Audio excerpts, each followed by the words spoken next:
آپ کے سامنے سابقہ خطبات کے اندر اس بات کے اوپر روشنی ڈالنے کی کوشش کی تھی کہ عصر حاضر میں جوید احمد غامدی کی جو فکر ہے اس کے داماد نے اس کا بیڑا اس طرح اٹھایا کہ اس نے کہا سنت جو رسول ہے وہ سرے سے دین کا ماخوذ نہیں ہے، جبکہ میرا اور آپ کا اور قرآن اور سنت کا اور اسلام کا شریعت کا جو مطلوب اور مقصود ہے وہ یہ ہے کہ جو سنت رسول ہے وہ سفینہ نوح ہے۔ سنت رسول سفینہ نوح ہے۔ جس طرح سیلاب کے وقت صرف وہ لوگ بچے تھے جو کشتی نوح میں سوار ہوئے تھے، تو آج کی زندگی کے اندر صرف وہی لوگ سیدھے راستے کے اوپر اور صحیح طریقے کے اوپر ہو سکتے ہیں جو اس سنت رسول صلی اللہ علیہ وآلہ وسلم کو حجت بھی مانے، شریعت بھی مانے، دین بھی مانے۔ اور اس حوالے سے آپ کے سامنے گزشتہ خطبات میں بہت سی باتیں رکھی اور بات یہاں تک پہنچی تھی کہ صحابہ رسول اللہ صلی اللہ علیہ وسلم کی حدیث کے ساتھ، رسول اللہ صلی اللہ علیہ وسلم کی سنت کے ساتھ کیسے پیار کیا کرتے تھے، حتیٰ کہ جو انداز و اطوار رسول اللہ صلی اللہ علیہ وسلم بیان میں حدیث کو بیان کرتے وقت اپناتے تھے، وہی انداز صحابہ امت تک پہنچا کے گئے۔ مشہور حدیث ہے، حضرت علی بسم اللہ پڑھ کے، اللہ اکبر پڑھ کے گھوڑے کی پشت کے اوپر سوار ہوتے ہیں، الحمدللہ کہتے ہیں اور مسکرانا شروع ہو جاتے ہیں، سبحان الذی سخر لنا ھذا، دعا پڑھتے ہیں اور مسکراتے ہیں اور پھر کہتے ہیں ربی انی ظلمت نفسی فاغفر لی فانہ لا یغفر الذنوب۔ یہ پوری کی پوری حدیث آپ نے سنی ہوئی ہے۔ سفر کی دعا بھی پڑھتے ہیں، اپنے لیے مغفرت کی دعا بھی پڑھتے ہیں، بسم اللہ بھی کہتے ہیں، الحمدللہ بھی کہتے ہیں، 3 مرتبہ اللہ اکبر بھی کہتے ہیں۔ یہ صحابہ حضرت علی کے اس انداز کو دیکھ رہے ہیں۔ بالعموم مجھے اور آپ کو ایسے ہی معلوم ہوتا نا کہ سبحان الذی سخر لنا ھذا، یہی دعا ہے صرف سفر کی اور یہی پڑھنی ہے، لیکن حضرت علی وہ پورا انداز کاپی کر رہے ہیں اور صحابہ کو متوجہ کر رہے ہیں کہ میں یہ کر رہا ہوں، مسکرا رہا ہوں، میں سواری کی پشت کے اوپر بیٹھ کے الحمدللہ کہہ رہا ہوں، میں اس کے بعد اپنی مغفرت کی دعا کر رہا ہوں تاکہ کوئی سوال کرنے والا مجھ سے سوال پوچھے آپ کیا کر رہے ہیں۔ تو حضرت علی سے پوچھ لیا بلاہر یہ کیسا انداز ہے؟ کہا رسول اللہ صلی اللہ علیہ وسلم جب سواری پہ سوار ہوتے تھے تو مسکرایا کرتے تھے، تو اس لیے میں مسکرا رہا ہوں۔ حتیٰ کہ ام دردہ حضرت ابو دردہ کو ایک مرتبہ کہتی ہے، بڑی عظیم بات ہے یہ بھی، کہ آپ جب بھی بات کرتے ہیں، یہ تو حضرت علی نے سواری کے اوپر سوار ہونے کے وقت مسکراہٹ کی بات کی اور رسول اللہ صلی اللہ علیہ وسلم کے انداز اور اطوار کو اپنایا۔ ام دردہ حضرت ابو دردہ کو کہتی ہیں آپ جب بھی بات کرتے ہیں تو مسکرانا شروع کر دیتے ہیں، یعنی ہنسنے کے انداز میں کوئی بھی بات شروع کرنے سے پہلے مسکرا رہے ہوتے ہیں۔ آپ ایسے نہ کیا کیجئے، یہ وقار کے خلاف بات ہے کہ جب بھی بات کرتے ہیں تو چہرے کے اوپر مسکراہٹ ہوتی ہے، لوگ کہیں گے احمق ہے، لوگ کہیں گے کہ بیوقوف ہے، جب بھی بات کرنا چاہتا ہے۔ کہا ام دردہ خاموش ہو جاؤ، میں لوگوں کی ان باتوں کی وجہ سے رسول اللہ کی سنت کو نہیں چھوڑ سکتا۔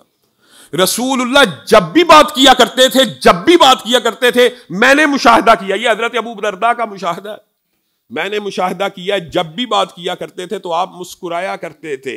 اور یہ رسول اللہ صلی اللہ علیہ وسلم کی اخلاق عالیہ اور سنت کا طریقہ یہی تھا کہ رسول اللہ صلی اللہ علیہ وسلم جاننے والے کو تو مسکرا کے دیکھنا، جاننے والے کو میں آپ کا چہرے سے واقف ہوں، آپ میرے سے واقف ہیں، ہم ایک دوسرے کو مسکرا کے دیکھ لیں، یہ بھی سنت ہے اور یہ بھی باعث ثواب ہے اور یہ بھی باعث اجر ہے۔ لیکن اصل بات تو یہ ہے جس کو بندہ جانتا ہی نہ ہو، جس کی پہچان ہی نہ ہو۔ آج کل معاشرے کے اندر جس کو آپ نہیں جانتے اس کو آپ گھورنا شروع کر دیتے اور اس کے بارے میں تجسس اور سسپینس اور ہرکارے دوڑائے جاتے ہیں، دیکھو یار یہ کون ہے۔ اور رسول اللہ کی سنت حضرت ابو دردہ کہتے ہیں اور ام دردہ اصل میں یہ بات بیان کر رہی ہے کہ آپ بغیر سوچے سمجھے جس سے بھی مخاطب ہونے لگتے ہیں پہلے ہنستے اور مسکراتے ہیں اور بے تکلفی کا ایک انداز اپناتے ہیں، تو لوگ یہ نہ کہیں یہ احمق تو نہیں ہے، معاذ اللہ۔ تو انہوں نے کہا رسول اللہ صلی اللہ علیہ وسلم مسکرایا کرتے تھے، تو مجھے اور آپ کو بھی اس سنت کے اوپر، جو یہ مردہ سنت ہے، ان کے اوپر بھی عمل کرنا چاہیے۔ کوئی واقف ہے اس کو مسکرا کے دیکھنا، یہ بھی باعث اجر و ثواب ہے، لیکن کوئی غیر واقف ہے اس سے سلام لیتے وقت بھی مسکراہٹ، اس سے سلام لیتے ہوئے بھی اپنے چہرے کے اوپر وہ تاثرات ہونے چاہیے. ہمارے یہاں معاشرے میں اللہ معاف کرے تکلفات ایسے ہیں کہ 1 مرتبہ 2 مرتبہ 3 مرتبہ ملنے تک تو انسان کی فرینکنس ہی پیدا نہیں ہوتی اور انسان گھبراتے رہتے ہیں. حتیٰ کہ بعض لوگ میرے بارے میں علامہ صاحب آپ کو ہم نے ٹی وی پہ دیکھا, ہم سب سمجھتے تھے آپ بڑے سخت مزاج ہیں سلام لے کے. جب آپ اگلے کو ویلکمنگ مسکراہٹ کے ساتھ پیش آئیں گے تو وہ آپ کے ساتھ گل مل جائے گا. پہلی ہی نشست کے اندر جو وہ معافی ضمیر کہنا چاہتا ہے وہ کہہ اٹھے گا. رسول اللہ صلی اللہ علیہ وسلم کی حدیث کو بیان کرتے وقت صحابہ جس چیز کا التزام کرتے تھے, حضرت علی کا واقعہ آپ نے سن لیا, حضرت عثمان کا بھی بعین اسی طرح واقعہ ہے. حضرت عثمان وضو کر رہے ہیں اور وضو کرتے ہوئے مسکرا رہے ہیں, کلی کرتے ہیں, مسکراتے ہیں ناک میں منہ میں, اور سارا پاؤں دھونے تک جب فارغ ہو جاتے ہیں تو اچھی طرح مسکراتے ہیں. اور ان کی مسکراہٹ میں کچھ مبالغہ بھی ہوتا ہے. ایک ہوتا ہے صرف زیر لب مسکرا دینا, ایک اس طرح مسکرانا کہ دانت بھی نظر آئے. تو حضرت عثمان نے یہ کام عمدن کیا, جیسے حضرت علی متوجہ کر رہے ہیں اسی طرح حضرت عثمان بھی متوجہ کر رہے ہیں. تو کہا مجھ سے پوچھتے نہیں ہو میں کیوں مسکرا رہا ہوں؟ کہا بتا دیجئے. کہا رسول اللہ صلی اللہ علیہ وسلم نے وضو کیا تھا اور اس طرح مسکرائے تھے, ہم ان کو دیکھ رہے تھے, تو رسول اللہ صلی اللہ علیہ وسلم نے ہم سے مخاطب ہو کے یہ کہا تھا مجھ سے پوچھتے نہیں ہو کہ میں کیوں مسکرا رہا ہوں. حضرت عثمان اس سنت کو بھی دہرا رہے کہ جو رسول اللہ نے کہا میں بھی وہ کہوں.